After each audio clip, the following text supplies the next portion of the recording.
Salut à toi auditeur intrépide, aujourd'hui c'est le retour du prêtre youtubeur sans filtre pour aborder un sujet explosif. Le christianisme et l'homosexualité. Eh ben devine quoi, j'ai peut-être découvert une solution. Une solution? La solution. Je me suis aperçu après recherche que l'église avait déjà pratiqué cette solution. Alors du coup, ta ceinture de sécurité, tu la boucles et tu plonges avec moi dans ce sujet brûlant qui pourrait remettre en cause pas mal de choses. Entrons dans le vif du sujet avec un rapide état des lieux. C'est un constat que tout le monde fait. Parce qu'on n'y arrive pas quoi. On va se parler franchement quoi. On est entre nous. Pas dit que ce soit brillant cette affaire. On est dans une impasse. Il n'y a pas de honte à le reconnaître. Non, parce que à la fin, moi je finis par reconnaître pas mal de chrétiens engagés, de gauche comme de droite. Il faut pas dire ça. Bah quand même, hein. On a tous fait le même constat. On les a tous entendus, hein, ces personnes qui venaient nous voir en confession nous dire qu'elles étaient chrétiennes, vraiment chrétiennes, qu'elles faisaient ce qu'elles pouvaient, mais qu'elle n'y arrivait pas. Et nous, en face, on a tous fait le même constat, qu'on se sentait démunis parce qu'on n'arrivait pas à bien les accompagner. Il suffit pas de dire aux gens que c'est un péché pour les rendre heureux. Je rappelle ici que péché, c'est la pratique, ce ne sont pas les tendances. Alors d'un côté, il y a l'église qui condamne, qui vous propose pas vraiment de solutions concrètes, puis de l'autre côté, il y a une sorte de surenchère de la sexualité qui est tout sauf évangélique, puis bah on est au milieu, et puis... Maintenant, pour vraiment comprendre le problème, regarde ce graphique. C'est un des derniers sondages qui a eu lieu aux États-Unis. Tu vois que la part des LGBT est relativement faible, 7,5%. Mais si tu creuses davantage, c'est là que ça devient intéressant. Tu t'aperçois que les nouvelles générations, elles, s'identifient à hauteur de 20% LGBT. Ça veut dire qu'à terme, tu m'as bien entendu, il pourrait y avoir une personne sur 5 qui se revendique avec des tendances homosexuelles. Alors, laisse-moi te dire une chose, c'est que là, parler d'une impasse pastorale, c'est tout simplement pas possible. Ce n'est pas envisageable quoi. Et c'est là que ChatGPT rentre en scène. ChatGPT, c'est fou cette affaire.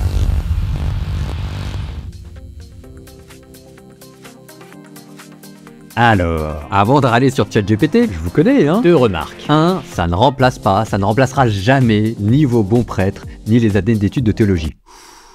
Parce qu'en fait, il faut bien connaître et la Bible et la théologie pour bien utiliser ChatGPT. 2, c'est pas dit, vous verrez, que ChatGPT fasse moins bien que certains évêques. Alors, je vous présenterai ChatGPT, puis ensuite on regardera ce qu'ont proposé les évêques en Allemagne ou en Belgique, et puis on comparera pour que vous fassiez vous-même votre propre idée. Bref, on y va.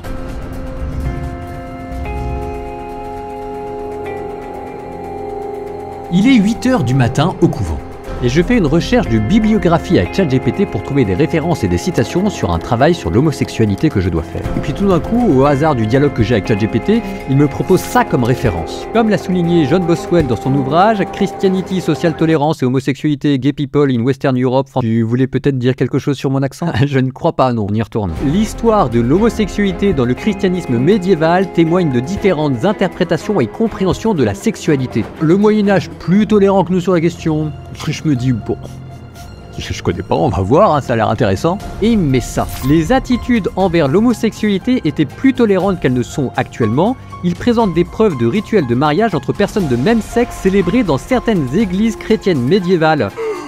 Là, quand même, je me dis, ChatGPT, on va pas me la faire. Hein. Donc, je regarde quand même un peu, il s'avère que le Boswell en question était un universitaire américain à la Yale University et que derrière tout le fatras que ChatGPT me met à l'écran, on se calme, hein, il faut en prendre, il faut en laisser, hein, il y a quand même un truc qui attire mon attention, un rite en latin qui s'appelle l'Ordo ad fratres faciendum. On peut pas s'empêcher, ça fait quand même toujours plus crédible quand c'est en latin. Du coup, moi, gardien de la tradition, je me mets d'aller creuser d'un peu plus près ce Ordo ad fratres faciendum. Et après recherche efficace, merci la théologie, je m'aperçois que ce rite latin vient, comme souvent, d'un ancien rite grec oublié, l'Adelpho Poiesis.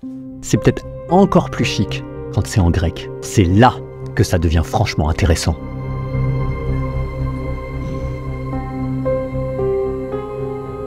L'Adelpho Poiesis, c'était un rite officiel reconnu par l'Église, chez les catholiques jusqu'au XIVe siècle, chez les orthodoxes jusqu'au XXe siècle, qui unissait spirituellement 2 êtres de même sexe, mais avec une profondeur dans l'union, une profondeur affective dont on a du mal à imaginer la puissance et l'intensité. Il y a eu des pères de saints Il y a eu des pères de personnes saintes, les plus célèbres étant Côme et Dismas, ou encore Saint-Serge et Bacchus, que vous voyez sur cette icône. Vous voyez leurs deux auréoles qui se rejoignent par le Christ, les deux visages semblables pour montrer la proximité affective et spirituelle, et autour de leur cou, vous voyez un collier avec des clés, ce qui faisait partie du rite, l'échange des clés pour devenir adelphopoïète. Et l'échange des clés, ça symbolise probablement la vie commune. Cette cérémonie avait lieu dans une église puisqu'on a retrouvé des rituels avec des formules précises de bénédiction. Puisque toi, Seigneur et souverain, tu es miséricordieux et aimant, toi qui as établi. Ceux qui veulent la lire en entier, vous mettrez sur pause. Je continue. Maintenant, réfléchissons un peu. Ces travaux de Bowell, à leur époque, ont fait toute une polémique. Je vous épargne les détails. Mais ce qui est sûr, c'est que l'adelphopoïésis était beaucoup plus qu'une simple union fraternelle. Oh non, c'était beaucoup plus complexe que cela. Pavel Florensky, prêtre orthodoxe spécialiste du sujet, un inconnu, affirme que l'adelphopoïésis mélangeait amour de charité, amour d'amitié et amour érotique. Amour de charité avec ce sentiment de gratuité et de bienveillance. Amour d'amitié avec cette confiance et cette affinité de personne à personne. Et amour érotique avec son aspect sensible et passionné. Combinaison explosive, hein. Maintenant, attention aussi. Ne confondons pas l'adelphopoïésis avec le mariage homosexuel. Non, pas de ça ici. Loin de là. Déjà, il pouvait y avoir quelques très rares cas d'adelphopoïésis entre hommes et femmes. Et puis surtout, c'était un lien qui n'était pas indissoluble et qui n'avait pas de connotation sexuelle. Ah bah ça, c'est toi qui le dis, hein. Alors oui, il y a eu pas mal de dérapages au sein de l'adelphopoïésis. Mais j'ai envie de dire, en même temps, vu la situation actuelle, et étant donné tous les dérapages qu'on connaît en ce moment, on peut aussi raisonnablement penser que l'adelphopoïésis, ça même permettrait plutôt de les restreindre. Voilà pour l'adelphopoïésis. Comparons maintenant cela avec ce que nous proposent certains évêques.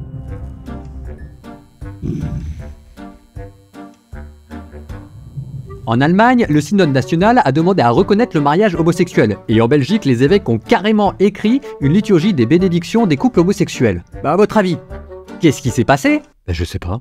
Moi je vais vous le dire, ils se sont fait striker par Rome, ils se sont pris dans les gencives un responsum de la doctrine pour la congrégation de la foi. Et ça fait mal. Les bénédictions des couples homosexuels, c'est niet. Et on comprend parce que c'était des approches pastorales qui étaient beaucoup trop floues, où on faisait ressembler cette union à un mariage tout en assumant de ne pas lui ressembler tout en lui ressemblant. Et qu'est-ce qu'ils ont écrit? Alors que l'adelphopoïésis, ce n'est pas une union sexuelle, c'est tout simplement autre chose. Enfin, c'est une union affective profonde, c'est une union spirituelle, et c'est beau, c'est autre chose. Alors maintenant, est-ce que c'est de l'hypocrisie ? Est-ce que c'est une forme d'homosexualité qui ne dit pas son nom? Quand on regarde bien les écrits, c'est pas le sentiment qu'on a. Mais c'est sûr que pour le voir, il faut arrêter de tout interpréter de manière sexuelle dès qu'on voit la moindre expression sentimentale ou de désir amoureux. Il existe une profondeur de sentiment, une connexion émotionnelle qui peut unir des personnes de même sexe et qui peut dépasser à bien des écarts la profondeur de la relation conjugale sans pour autant être basée sur des relations sexuelles. Et oui, c'est ça aussi la chasteté, c'est agrandir son panel d'expressions affectives. Et en plus, c'est ce que vous dit la Bible. 2 Samuel 1,26, David parle. « J'ai le cœur serré pour toi, mon frère Jonathan, tu faisais mon bonheur. Ton amour pour moi était plus merveilleux que l'amour des femmes. » Laissez-moi vous dire une chose, quand on connaît l'histoire de David, c'est pas lui qu'on va suspecter d'homosexualité. Ou encore 1 Samuel 18, 1,5, ça c'est très intéressant parce que là vous avez en germe ce rite de l'adelphopoïésis. Et l'âme de Jonathan fut attachée à l'âme de David, et Jonathan l'aima comme son âme. Jonathan fit alliance avec David parce qu'il l'aimait comme son âme. Jonathan se dépouilla du manteau qu'il portait et le donna à David, ainsi que ses vêtements, et jusqu'à son épée, son arc et sa ceinture. Là, vous avez à nouveau un échange rituel. Du coup, qu'est-ce que l'on gagnerait avec l'adelphopoïésis?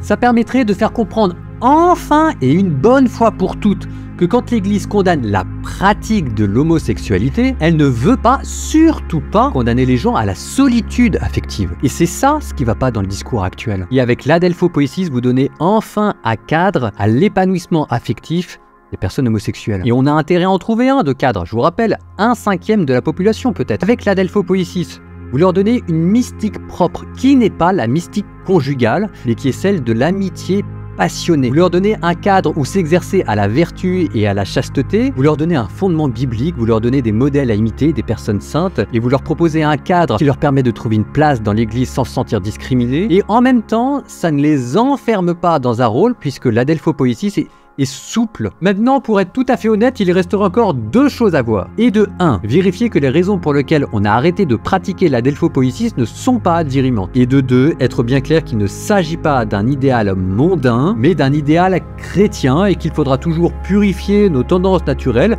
pour que nous vivions selon la grâce et non pas selon la chair. Typiquement, le danger qui nous guette, nous, dans la vie fraternelle, type vie religieuse, c'est l'indifférence. Là, dans l'adelphopoiesis, le danger, ce serait plutôt de confondre l'amitié avec l'intimité et de transformer une relation de privilégié en une relation d'exclusivité, c'est-à-dire refuser que l'autre ouvre son cœur à d'autres personnes, les sentiments de jalousie quand on pense qu'il passe trop de temps, bref, le désir de possession qu'il faudra probablement toujours purifier, mais la grâce, ça existe. En fait, pourquoi est-ce qu'on a du mal à l'imaginer? C'est que depuis le 19e siècle et la conception ultra romantique du mariage, à chaque fois maintenant qu'il y a une certaine forme d'intensité affective, on interprète ça en termes de sexualité. Et en fait, on s'en rend pas compte, mais notre vocabulaire sentimental, c'est hyper restreint par rapport aux générations passées. Bref, moi je dis que ça se tente.